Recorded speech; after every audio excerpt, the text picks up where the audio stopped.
It's time for Mr. Fundamental! Presented by no one.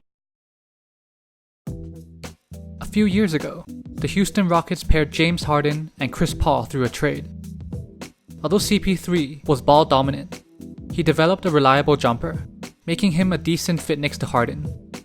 Well, up until this offseason anyways. They flipped CP3 for Russell Westbrook, an even more ball-dominant guard.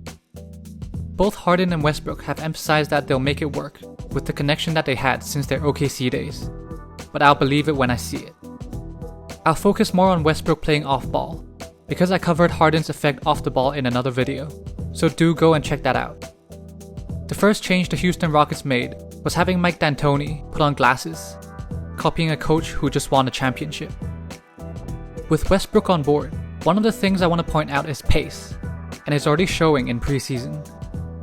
Off of the steal, Westbrook attacks relentlessly, even when it was a 3-on-3 fast break. Heck, even off of a made shot and a 4-on-5 offense, Westbrook pushes the pace.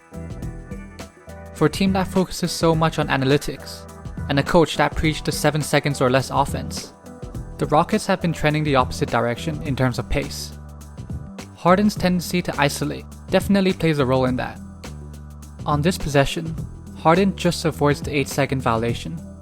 The ball only goes below the logo with 7 seconds left on the clock, where Harden makes the first and only pass. For Harden, he can always take on a set defense, but the same can't be said for his teammates, which is why pushing the pace is important. Compare that to Westbrook on this possession. The Raptors have a 4-on-3 advantage defensively in transition. Westbrook puts pressure by pushing the ball, sucks in all 4 defenders, leading to a wide open corner 3. The biggest question between the pairing is how Westbrook will fare off the ball.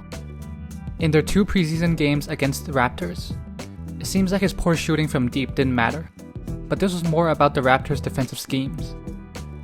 For instance, when they doubled Harden in the corner, Siakam and Anunoby zoned up the weak side. When the ball swings to Westbrook, Siakam closes out on Westbrook, instead of just stunting at him, leaving both better shooters in Gordon and Cephalosha open for the 3.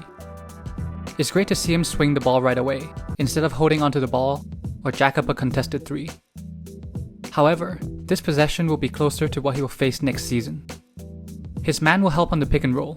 The other weak side defender will only stunt at Westbrook and let him take the 3. Same for this possession. Siakam helps one pass away because he's helping off Westbrook. The Raptors give up a 3 from Westbrook, with Van Fleet closing out, which is a win for them.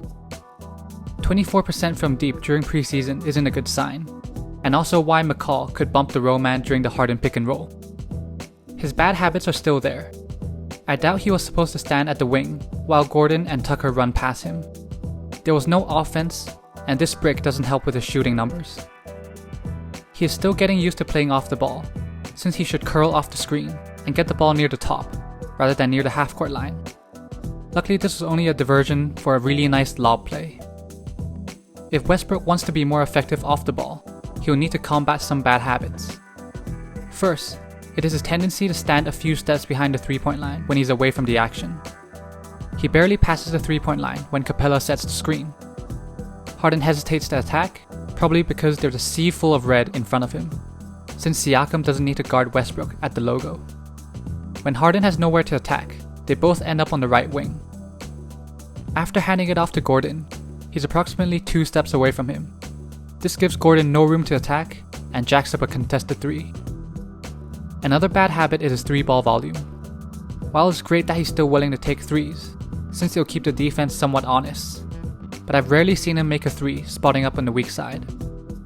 Instead of jacking up the 3 here, he could have attacked all this space. If Gasol steps up, Capella would have gotten the dump-off pass, or the offensive board. I've only seen this once. On a Tucker pass, Westbrook already planted his right foot, allowing him to blow past his defender and draw the and one. But far too often, he wouldn't be in the stance to attack off the catch, or gets baited into a 3. That's what the defense wants, and he's averaging around 7 attempts per game in preseason. Of course, there's also the contested ISO 3-ball. These aren't going to help his shooting efficiency, and teams are just going to sag off him even more. Whether Westbrook will change these habits is still up in the air, especially since he's been doing this for 11 years. But the Rockets have taken things into their own hands to make him more effective. By putting him in the corner, his poor shooting will have less of an hindrance to their offense when he's off the ball. When his defender helps off of him, a backdoor cut could yield great shots, but this time he fumbles the ball. I doubt the Rockets and Westbrook will make these adjustments, but even without them, they will be a good regular season team.